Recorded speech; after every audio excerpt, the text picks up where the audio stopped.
ओम जय Shri Radhe Krishna ji. Welcome to my YouTube channel दोस्तों। सुख सागर तृतीय स्कंद 23वां अध्याय। योग बल द्वारा कर्दम ऋषि का पुष्पक विमान प्रकट करके उसमें बैठकर देवहूति के साथ आनंद करना। मैत्रेय जी बोले, हे विदुर जी, देवहूति हर समय अपने पति की सेवा में लगी रहती थी। एक दिन वह अपने पति के सम्मुख हाथ जोड़कर खड़ी हुई। उसके हाथ जोड़ने का कारण यह था कि उसके मन में गृहस्थ जीवन के सुभोग भोग की अभिलाषा थी। कर्दम ऋषि तो उसकी सेवा और प्रतिव्रता धर्म से बहुत प्रसन्न रहते ही थे।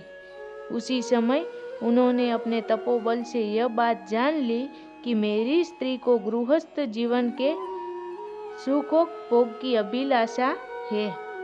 यह जानकर उन्होंने अपने हृदय में विचार किया कि इसने एक राजपुत्री होते हुए भी कभी मुझसे अपने लिए वस्त्राभूषण आदि की मांग नहीं की है, इसीलिए इसकी कामनाओं को अवश्य पूर्ण करना चाहिए। ऐसा विचार कर ऋषि देवहूति से बोले, हे राजपुत्री, मैं तुमसे बहुत प्रसन्न हूँ। जो तेरी इच्छा हो सो मांग ले। तू अपने हृदय में यह सोच मत कर कि मैं तुझे मनोइच्छित वस्तु कहाँ से लाकर दूंगा।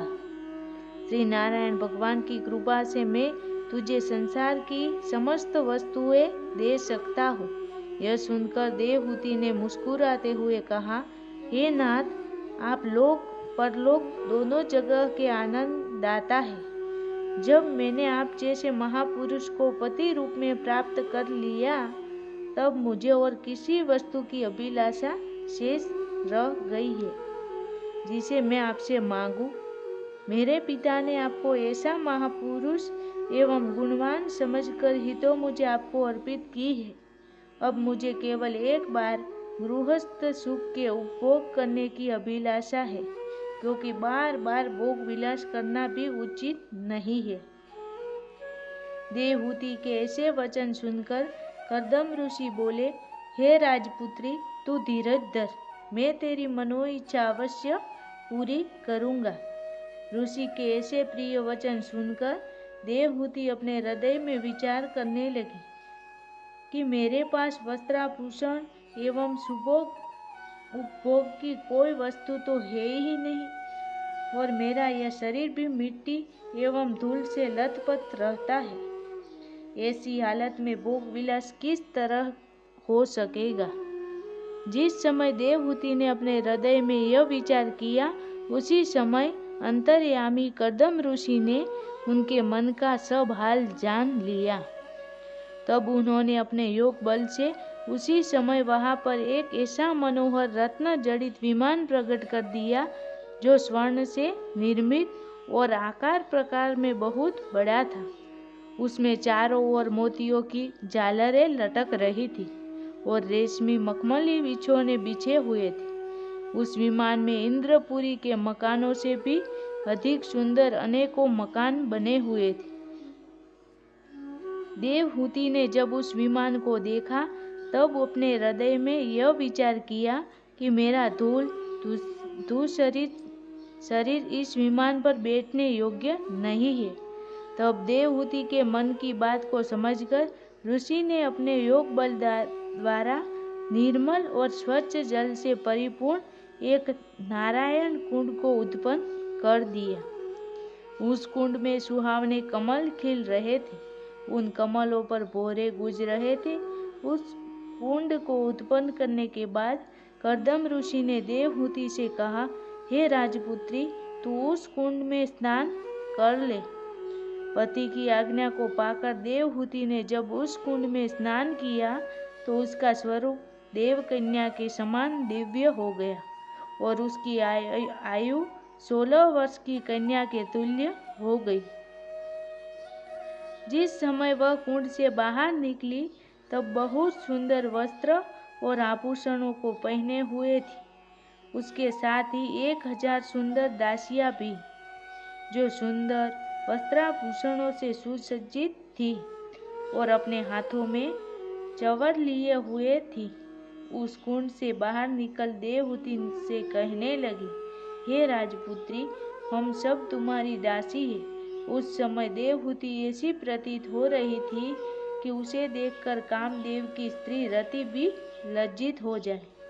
जब कर्दम ऋषि ने अपनी चंद्रमुखी पत्नी की ओर देखा, तब उन्होंने हृदय में यह विचार किया कि मुझे भी अपना शरीर ऐसा ही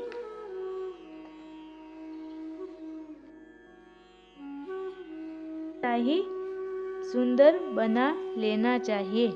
ऐसा निश्चय कर जो ही कर्दम ऋषि ने उस कुंड में स्नान किया, तो वे भी अश्विनी कुमार के समान दिव्य स्वरूप युवावस्था वाले हो गए। इस प्रकार श्री नारायण जी की कृपा से जब दोनों पति पत्नी तरुण हो गए, तब वे प्रसन्न होकर विमान में जा बैठे। समस्त दासियां भी उसमें बैठकर अपना अपना कार्य करने लगी। सुख और विलास की जो सामग्रियां वैकुंठ और इंद्रलोक में रहती है, वे सब भगवान की कृपा से उस विमान में विद्यमान थी। हे विदुर, उस विमान में रहकर कर्दम ऋषि और देवहूति ने बहुत समय तक सांसारिक सुखों का उपभोग किया। उनका जब भी जी चाहता था, तभी वह विमान वायु में उड़ता हुआ क्षण भर में ही इंद्रलोक, वरुणलोक, कुबेरलोक, गंधर्वलोक आदि संपूर्ण लोकों में और मंद्राचल आदि पर्वतों पर पहुंच जाता था।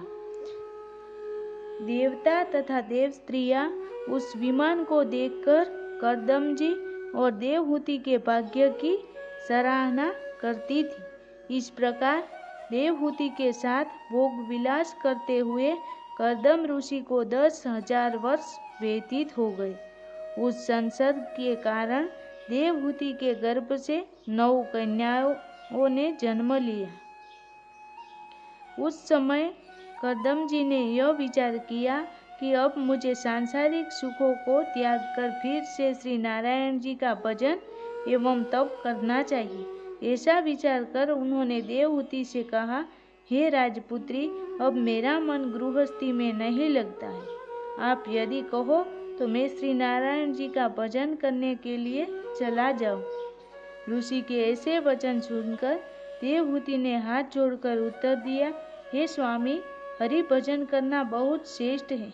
मैं भी अभी तक संसारी भोग विलास में मग्न रहकर आपकी सेवा से विमुख बनी रही। मुझे उचित तो यह था कि मैं आपके चरणों का ध्यान धरकर मुक्ति को प्राप्त करती, परंतु वैसा न करके इन 9 कन्याओं को जन्म दे बैठी हूँ। हे नाथ, अब मुझे इनके विवाह की चिंता लग रही है। यदि इनका विवाह हो जाए तो मैं भी आपकी सेवा करने के लिए साथ ही चलूंगी। आपके पहले चले जाने से मैं इनके लिए वर कहाँ ढूंढूंगी। देवहूति के यह वचन सुनकर कर्दम जी ने अपने हृदय में सोचा कि श्री नारायण भगवान ने मुझे मेरे यहाँ पुत्र रूप में अवतरित होने का वरदान किया था, किंतु वह अभी तक अवतरित नहीं हुए। अगर मैं अभी से गृहस्थाश्रम को त्यागता हूँ तो यह बात पूर्ण नहीं हो सकेगी। अतः मुझे उचित है कि मैं अभी से पूर्ण सन्यासी नहीं बनूं। इस प्रकार मन में दृढ़ विचार करके कर्दम ऋषि ने अपनी स्त्री से कहा, हे राजपुत्री, तुम किसी बात की चिंता मत करो। तुम्हारे गर्भ से श्री नारायण भगवान का अवतार होगा। तत्पश्चात परब्रह्म परमेश्वर ही महान कृपा से देवहूति उसी समय गर्भवती हो गई।